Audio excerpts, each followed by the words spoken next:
अपना cost of capital वाला chapter चल रहा था, जिसके अंदर अपन ने बहुत सारी चीजें कर ली अभी तक। क्या क्या कर ली?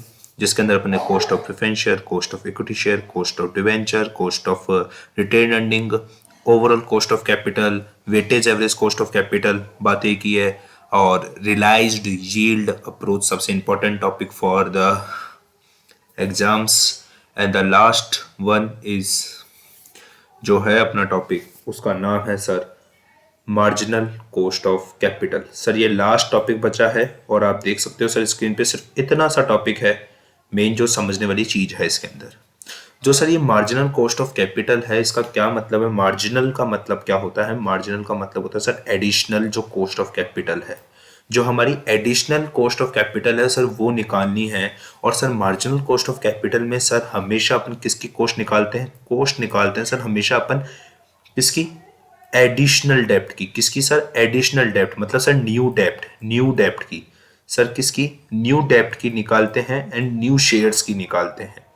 न्यू डेप्ट एंड न्यू शेयर, न्यू डेप्ट न्यू शेयर कॉस्ट जो निकलती है उसे अपन कहते हैं marginal cost of capital.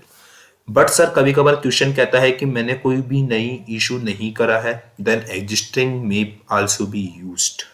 It means कि सर जैसे कि आपको उस क्वेश्चन ने कह दिया कोई भी नई इशू की इंफॉर्मेशन गिवन नहीं है क्वेश्चन में, बट क्वेश्चन फिर भी आपको कहता है कि calculate the marginal cost of capital. How?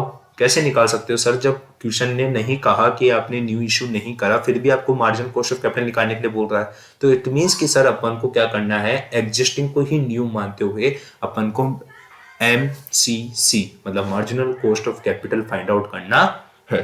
Clear? ठीक है। अब सर अपन इसके प्रैक्टिकल क्वेश्चंस की बात कर लेते हैं। सर इसका कौन सा प्रैक्टिकल है सर? हमने तो सर कभी सुना ही नहीं। देखो सर इसका जो प्रैक्टिकल क्वेश्चन है वो है अपना example number 18 and the last example of this chapter. ठीक है। एंड सर ये रहा एग्जांपल नंबर 18, ये रहा सर एग्जांपल नंबर 18। क्या लिखा हुआ है sir? ABC limited has the following capital structure. ABC limited का कोई फॉलोइंग कैपिटल स्ट्रक्चर है, होगा, ठीक है। एग्जामिन करना है which is considered to be optimum, कौन सा इसमें से ऑप्टिमम है। 14% डिवेंचर है, 11% प्रेफरेंस शेयर है, इक्विटी शेयर 10,000 शेयर्स हैं, ठीक है। Company share has a market price, company के शेयर का मार्केट प्राइस कितना है? 23.60, ठीक है। The next year dividend is 50% of the 2017 EPS. And the following is the trend of the EPS for the preceding 10 years, which is expected to continue in future. जो expected है continue रहना in future में, वो ये भी सब 2008 से लेकर 2017 तक का आपको EPS given है। कंपनी जो है वो इशूड करती है न्यू डिबेंचर्स, कैरिंग करती है 16% rate of interest. Rate of interest है, not a cost of debenture, so please to be noted. And the current market price is 96, ठीक है। प्रेफरेंस शेयर है वो 9.20 रुपए में इशू करती है, जिसका एनुअल डिविडेंड है 1.1 पर शेयर, और जिसकी टैक्स है सर 50% कंपनी का। बस आपको क्या कैलकुलेट करना है आपको कॉस्ट ऑफ न्यू डेप्ट, cost of new preference share and new equity share assuming new equity from the retained earning, ठीक है। B marginal cost of capital. C amount that can be spent for the capital investment before new ordinary issue shares must be sold and assume that retained earning for the next year investment is 50% of the 2017, ठीक है। फिर वापस marginal cost of capital निकालना है when अगर fund आपका exist करता है, द अमाउंट जो कैलकुलेट किया है इन द सी में, assuming new equity is issued at 20 रुपी पर शेयर। भैया बहुत झंझट है, बहुत झंझट है सर, मेरे को तो बहुत झंझट लग रहा है। अरे कछु झंझट नहीं है सर, बहुत सिंपल क्वेश्चन है, सिर्फ आपको अभी तक का जो सिखाया हुआ है वो याद रहना चाहिए। जितनी अभी तक सर मैंने लगभग 6 वीडियो डाल दी है कॉस्ट ऑफ कैपिटल की, अगर जिस बंदे ने 6 की 6 वीडियो सीरियल वाइज देखी होगी, सीक्वेंस में देखी होगी और एक एक चीज लिखकर देखी होगी आराम से ढंग से, उसको ये क्वेश्चन बिल्कुल हार्ड नहीं लगेगा। यहां तक कि तो एग्जाम में आए हुए क्वेश्चन भी उसको हार्ड नहीं लगेंगे। आप नवंबर 20 तक का पेपर उठा के देख लीजिए, ठीक है सर। तो अपन बात करते हैं क्या लिखा हुआ है आगे, इसमें क्या लिखा हुआ है सर, ठीक है। जो लिखा हुआ था लिख दिया। सबसे पहले सर इसमें क्या लिखा हुआ है, इसमें लिखा हुआ है sir following is the trend of EPS, ये ईपीएस का ट्रेंड है। सर ईपीएस का ट्रेंड है तो सर मैं क्या करूं, ईपीएस का ट्रेंड है तो सर यहीं पे तो क्वेश्चन घूम गया कि सर यहाँ पे आपको ईपीएस का ट्रेंड गिवन है, और मैंने आपको बताया था जब भी ईपीएस का ट्रेंड गिवन हो, जब भी ईपीएस का ट्रेंड गिवन हो तो अपन कैसे कैलकुलेट करते हैं ग्रोथ रेट, अपन कैसे कैलकुलेट करते हैं क्या, ग्रोथ रेट। सबसे पहले कुछ नहीं करना, आपको 2009 का 1.1 लेना है, 1.1 कितना लेना है सर, 1.1 माइनस करना है उसमें से सर 2008 मतलब पिछले साल का 1, उसमें डिवाइड करना है सर 2008 का, मल्टीप्लाई करना है सर 100 से। मैंने क्या बोला sir, 2009 minus 2008 divide by 2008 multiply by 100। सब अपने अपने कैलकुलेटर में करेंगे दमादम फटाफट से। मैंने क्या बोला sir, 2009 minus 2008 divide by 2008 multiply by 100। ऐसे ही 2010 minus 2009 divide by 2009 multiply by 100। मतलब सर 2008 की जगह क्या लिखना है आपको, उसका ईपीएस, 2009 की जगह उसका ईपीएस, 2010 की जगह उसका ईपीएस। आई बात समझ में। ऐसे ही sir 2011 minus 2010 divide by 2010 multiply by 100। ऐसे 2012 minus 2011 divide by 2011 multiply by 100। ऐसे ही आपको 2013 minus 2012 divide by 2012 multiply by 100। 2014 minus 2013 divide by 2013 multiply by 100। 2015 minus 2014 divide by 2014 multiply by 100। 2016 minus 2015 divide by 2015 multiply by 100। 2017 minus 2016 divide by 2016 multiply by 100। तो ऐसे करके sir आप अगर solve करा होगा आपने, जैसे अभी मैंने बोला, और जिसने कैलकुलेटर में उसको सॉल्व करता रहा होगा। ऐसे नहीं कि सर आप 2008 और 2009 को घटा रहे हो, 2008 की जगह सर उसका ईपीएस लिखना है, ऐसे सो ऑन।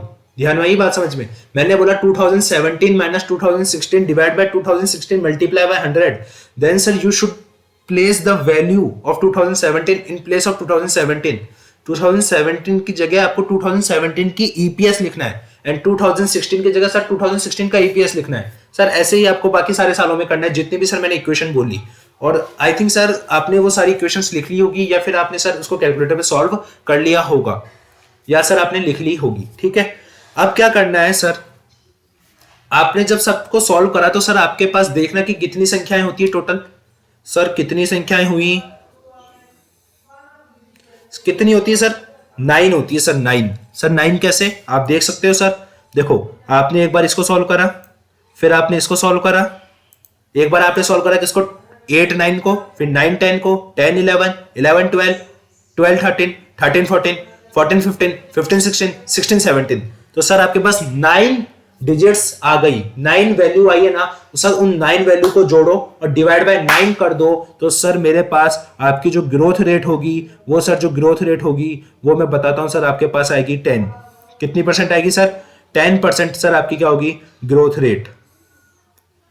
ये रही सर, इसने ग्रोथ रेट नहीं निकाल रखी है, बट सर अपन निकालेंगे ग्रोथ रेट। कैसे आई है ग्रोथ रेट सर, इसने निकाल के नहीं दिखा रखा है, बट सर मैंने आपको बता दिया कैसे ग्रोथ रेट निकालनी होती है एग्जाम में।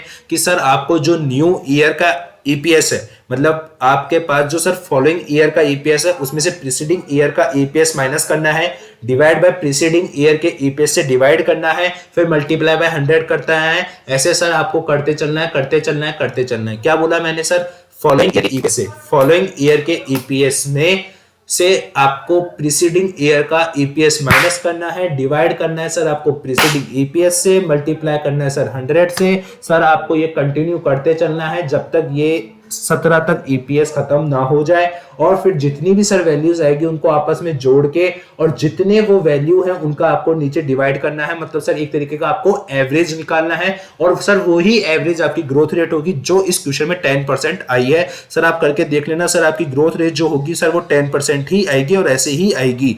बल्कि आईसीआई ने इसका 10% का सॉल्यूशन भी गिवन नहीं है आपको, बट लेकिन सर आपको अंडरस्टैंडिंग पर्पस के लिए सर ऐसे ही 10% निकाला गया है। आप ऐसे मत सोचना कि सर आईसीआई ने अज्यूम करा, अज्यूम कुछ नहीं करता आईसीआई। आईसीआई के हर एक लॉजिक के, हर एक अजम्पशन के पीछे एक लॉजिक होता है, और वो जो 10% उसने ग्रोथ रेट लिखी है उसका सर लॉजिक यही है कि जो इसने ईपीएस अपन को पिछले 10 साल का गिवन है, उस 10 साल के ईपीएस का सर अपन ने एवरेज ऐसे, जैसे मैंने आपको बताया following minus preceding divide by preceding multiply by 100 करके जो आएगा उसका एवरेज निकालोगे तो सर आपके पास 10% आ जाएगी। सर क्या ग्रोथ रेट में किसी को प्रॉब्लम है क्या? नो सर, ग्रोथ रेट में कोई प्रॉब्लम नहीं है। चलो आगे क्या लिखा हुआ है सर? सबसे पहले क्या निकालना है सर? कॉस्ट ऑफ न्यू डेप्ट। कॉस्ट ऑफ न्यू डेप्ट निकालना है सर, ठीक है। न्यू डिवेंचर इशू करे थे कंपनी ने, कैरिंग था 16% rate of interest, current market पे ऐसा सर 96। सर क्या कुछ गिवन है क्या? सर क्या कुछ अपन को पता चल रहा है क्या कि सर कब ये रिडम हो जाएंगे, सर ये कितने साल बाद रिडीम्ड हो जाएंगे? पता चल रहा है क्या सर आपको कि सर ये रिडेमेबल डिबेंचर है या फिर ये सर इररिडेमेबल डिबेंचर है? सर मैंने क्या बोला?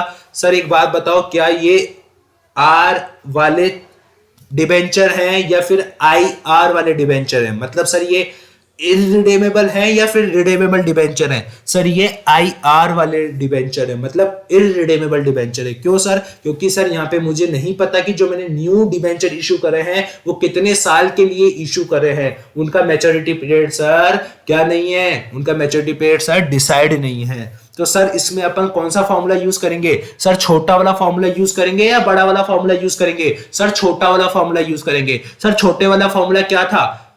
सर छोटा वाला फॉर्मूला क्या था? सर छोटा वाला फॉर्मूला था इंटरेस्ट में से टैक्स माइनस करना है, डिवाइड बाय नेट प्रोसीड करना है, मल्टीप्लाई बाय 100 करना है। तो सर फटाफट से इंटरेस्ट बता सकता है कोई मेरे को? सर 16% है।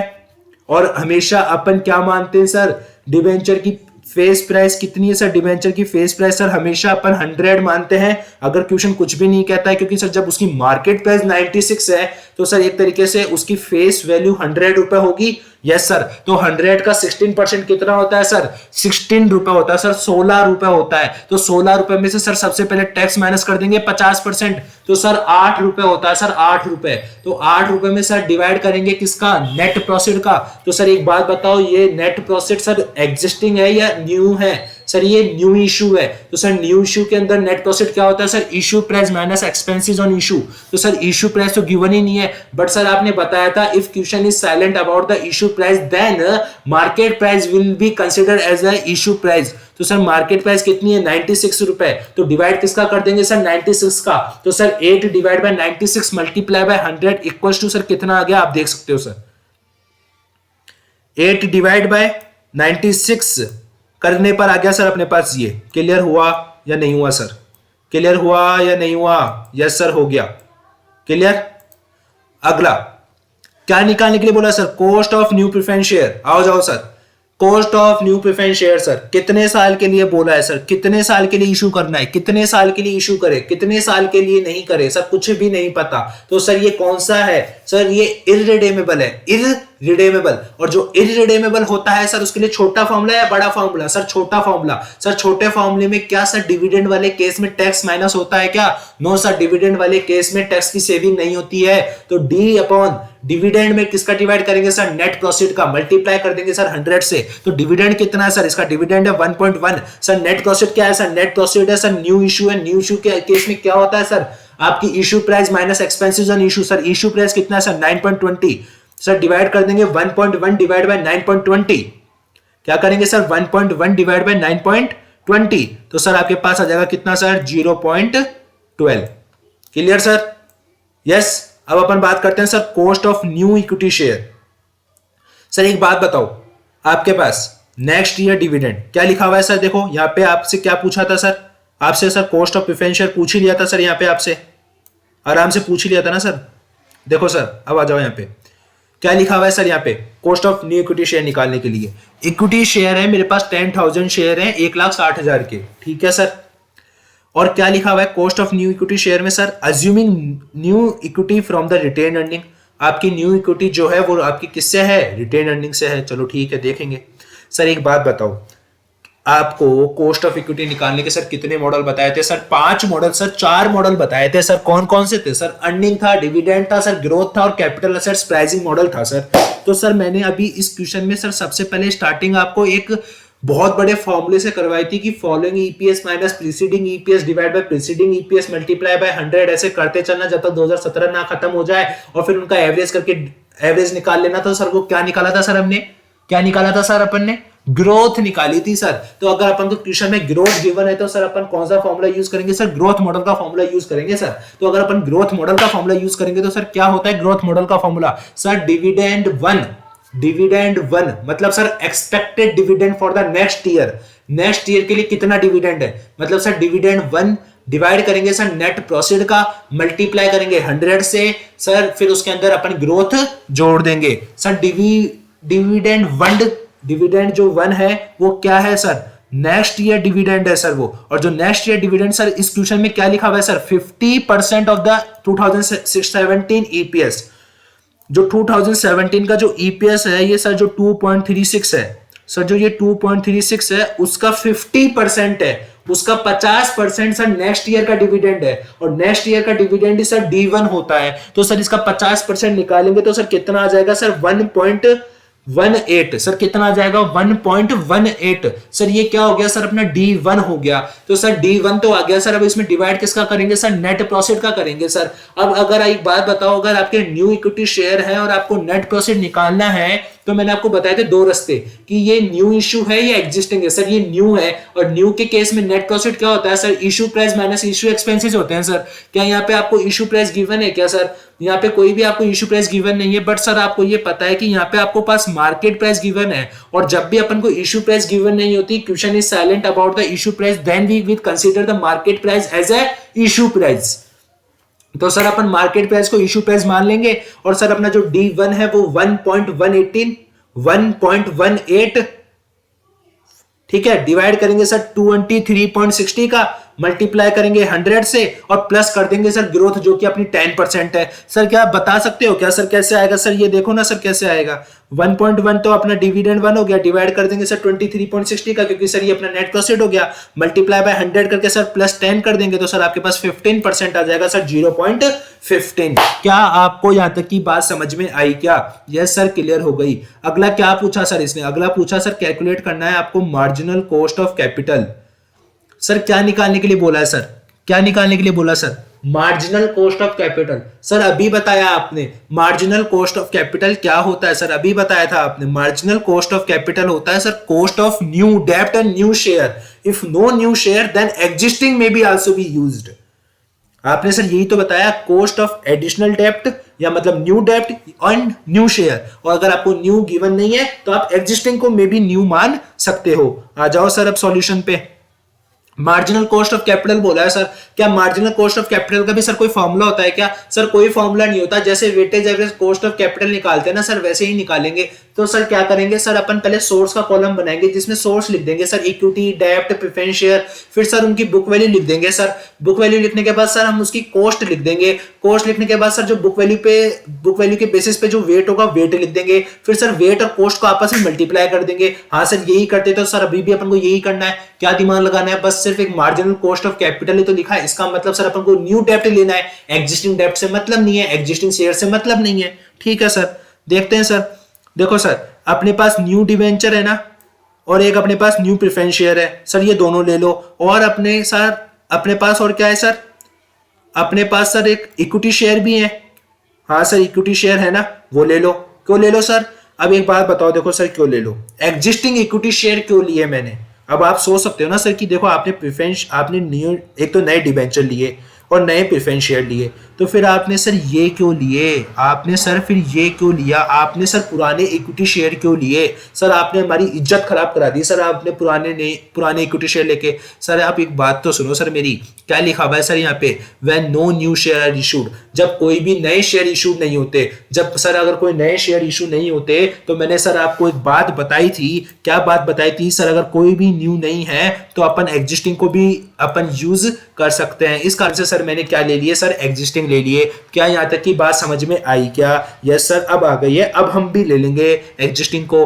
तो सर क्या अपन पहले फॉर्मेट लिख लें? यस सर लिख लो फटाफट से सर। ये देखो अपन ने लिख दिया सर डिवेंचर, अपन ने लिख दिया सर प्रेफरेंस शेयर, अपन ने लिख दिया sir equity share. Yes sir, फिर उसके बाद सर अपन ने क्या लिखा सर, अपन ने लिख दिया सर प्रोपोर्शन, सर प्रोपोर्शन कैसे अब बताते हैं सर, इसको भी बताते हैं। सबसे पहले सर अपन स्पेसिफिक कॉस्ट देख लेते हैं। कैसे कॉस्ट, मतलब सर जो कॉस्ट आई है सर, इसकी कॉस्ट कितनी आई थी सर, क्योंकि मार्जिनल कॉस्ट है, मार्जिनल कॉस्ट ऑफ कैपिटल निकाल रहे हैं, तो सर अपन new debenture, new preference share और न्यू इक्विटी शेयर गिवन नहीं है, तो अपन ने एग्जिस्टिंग इक्विटी शेयर लिए, और एग्जिस्टिंग इक्विटी शेयर और न्यू प्रेफरेंस शेयर और न्यू डिबेंचर की अपन कॉस्ट लेंगे। और सर जो कॉस्ट अपन ने अभी निकाली सर, ये कैसे पता चला कि सर ये न्यू की निकाली अपन ने? बेटा फिर आपने क्वेश्चन ही नहीं पढ़ा। देखो क्या लिखा हुआ है, कॉस्ट ऑफ न्यू डेब्ट, cost of new preference share and cost of new equity share. तो मतलब सर अपन मार्जिनल निकालने तो अपन को न्यू न्यू यूज में लेना है, तो सर ये न्यू ले लिया, एक यू न्यू, एक सर ये न्यू वाला यूज में ले लिया, ठीक है, और एक अपन ने सर ये वाला न्यू यूज में ले लिया,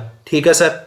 देख लो सर कितना आ रहा है, 0.0833 डिबेंचर का आया सर, 0.12 सर प्रेफरेंस शेयर का आया, और 0.15 सर इक्विटी शेयर का आ गया। हाँ सर यहां तक की बात समझ में आ गई। अब सर प्रोपोर्शन कैसे देखेंगे? सर प्रोपोर्शन तो और भी सिंपल है। एक बात बताओ सर, अपन को मार्केट प्राइस का यूज करना है या फिर सर अपन को किसका यूज करना है? सर कुछ भी नहीं बोला गया था सर ऐसा तो कि किसका यूज करना है। तो सर अपन कह सकते हैं, सर अपन कह सकते हैं कि अब अपन कह सकते हैं कि सर जो बुक वैल्यू है उसका यूज करना है, या सर उसका यूज करना है। तो सर इक्विटी शेयर का तो कितना है सर, 1,60,000।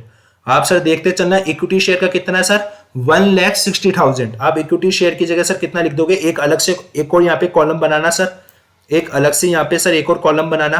सर आईसीआई के सॉल्यूशन में नहीं बना रखा है, आप एक फटाफट से एक अलग से कॉलम बनाइए जिसमें सर इक्विटी शेयर के सामने लिखिए 1,60,000।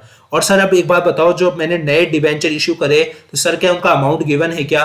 नो सर, कोई अमाउंट गिवन नहीं है। तो सर मैं अजम्पशन लेता हूं कि जो मैंने पुराने डिबेंचर जितने रुपए के इशू किए थे उतने मैंने न्यू डिबेंचर उतने ही रुपए के इशू करे। तो सर वो 30,000 के डिबेंचर हो गए और 10,000 के सर वो मेरे प्रेफरेंस शेयर हो गए। बताओ सर यहाँ तक की बात समझ में आई नहीं आई? क्यों सर? क्योंकि नए प्रेफरेंस शेयर का भी अमाउंट गिवन नहीं है। तो सर अपन ने एग्जिस्टिंग प्रेफरेंस शेयर का अमाउंट ले लिया। अपन ने अजम्पशन ली कि भैया सर जो न्यू इक्विटी, जो भी अपन ने न्यू डिबेंचर या न्यू प्रेफरेंस शेयर इशू करे हैं वो अपन ने एग्जिस्टिंग अमाउंट के इक्वल ही करे हैं।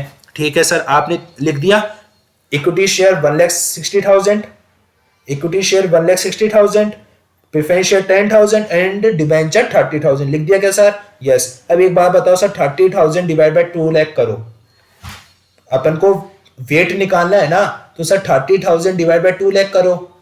करते थे ना सर? हाँ सर करते थे ना। क्यों सर? ऐसे ही करते थे। Yes sir. तो 30,000 डिवाइड बाय 2 लाख मल्टीप्लाई अगर सर आप 100 करोगे तो सर मेरे हिसाब से कितना आ रहा है सर आपके? सर मेरे हिसाब से सर लगभग कोई 15 आ रहा है सर, 0.15 आ रहा है सर। यस सर 0.15 ही आ रहा है सर। तो क्या मैं 0.15 लिख दूं? यस सर लिख दो ना 0.15। अब सर मैं कहता हूं सर अगर मैं प्रेफरेंस शेयर का भी निकालूं तो सर 10,000 डिवाइड बाय सर 10,000 क्या करना है सर आपको? 10,000 डिवाइड बाय सर आपको करना है कितना? 2 लाख मल्टीप्लाई बाय 100 करना है। तो सर देखो मेरे हिसाब से लगभग कोई 5 आ रहा है सर। यस सर 5 ही आएगा सर।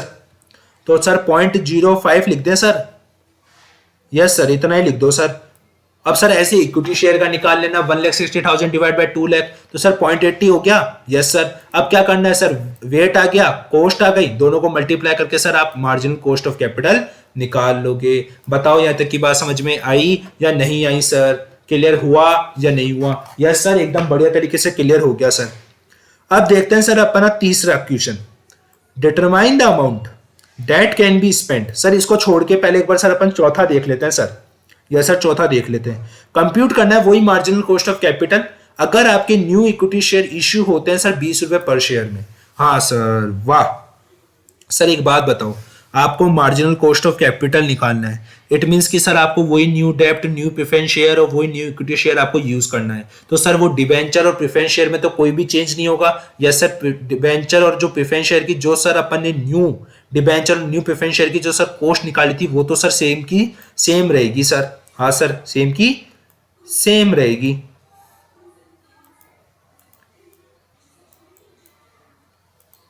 ठीक है सर, देखो एक बार जस्ट अ सेकंड सर,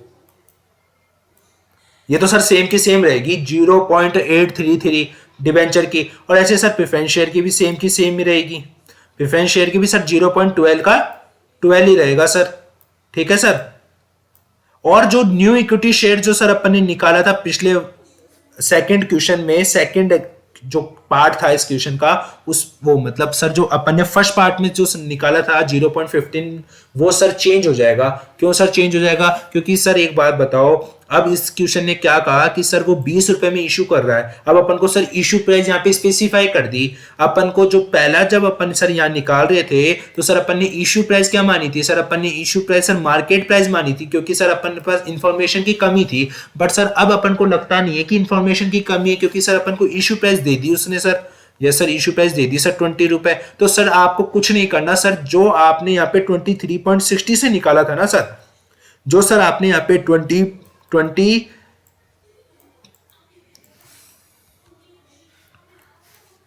जो सर आपने 23.60 से निकाला था ना सर, अब आप 23.60 की जगह सर एक बार 20 करके निकाल लो सर। कैसे सर? एक बार सिर्फ 20 करके निकाल लो सर। ये देखो बस एक ओनली 20 का चेंज करा सर, 20 करके निकाल लो तो सर आपके पास नई इक्विटी शेयर की कॉस्ट आ जाएगी सर, जो कि सर आ गई कितनी? 0.159 कितनी आ गई सर? 0.159 सर, वो हो गई कॉस्ट ऑफ इक्विटी। और सर डिबेंचर की सेम है, प्रेफरेंस शेयर की सेम है सर। कैसे सेम है? क्योंकि sir marginal cost of capital निकालोगे तो सर दोनों की जो कॉस्ट है वो सेम होगी, क्योंकि न्यू की निकालनी है और न्यू में तो सर दोनों की सेम है ही ना, जो ऊपर अपन ने निकाली। यस सर, और अपन ने अब इक्विटी शेयर की भी निकाल ली। यस सर, कुछ भी चेंज नहीं था सर। चौथे में जो इसका जो सर चौथा पार्ट था उसके अंदर सर इसने यही बोला कि आपको वही marginal cost of capital calculate करना है और कुछ नहीं करना एक्स्ट्रा। बट अब क्या करना है सर, जो आपकी इक्विटी की जो इश्यू प्राइस इसने अब दे दी, इक्विटी की इश्यू प्राइस सर अब इस क्वेश्चन ने स्पेसिफाई कर दी कि सर 20 रुपए है। पहले आपने किसी से भी निकालो, मुझे मतलब नहीं है, लेकिन अब आपको अगर ये डी वाला पार्ट सॉल्व करना है तो सर आपको इक्विटी की इश्यू प्राइस 20 रुपए लेके सॉल्व करना है। तो मतलब सर आपको कॉस्ट ऑफ इक्विटी तो बदलना है, बाकी सारी चीजें सेम रखनी है। बाकी सारा वेट भी आपको पूरा के पूरा सर सेम रखना है, पूरा वेट सेम रखना है, पूरा की पूरा वेट भी सेम होगा। देख लो सर, वेट पूरा की पूरा सेम है, पहले भी यही वेट आया था सर अपने। यस सर, पहले भी यही वेट आया था, बस सर चेंज कहाँ हुआ? सर चेंज हुआ सिर्फ यहाँ पे, चेंज हुआ सिर्फ सर यहाँ पे, और यहाँ पे चेंज होने के साथ कारण सर यहाँ पे भी चेंज आ गया। 14.57 सर आपकी मार्जिनल कॉस्ट ऑफ कैपिटल आ गई। Clear sir? सर अपना सी पार्ट देखेंगे सर, लास्ट पार्ट इस क्वेश्चन का, इस एग्जांपल का। डिटरमाइन करो the amount that can be spend for the capital investment before new ordinary share must be sold, assuming that the retained earning for the next year is 50% of the 2017।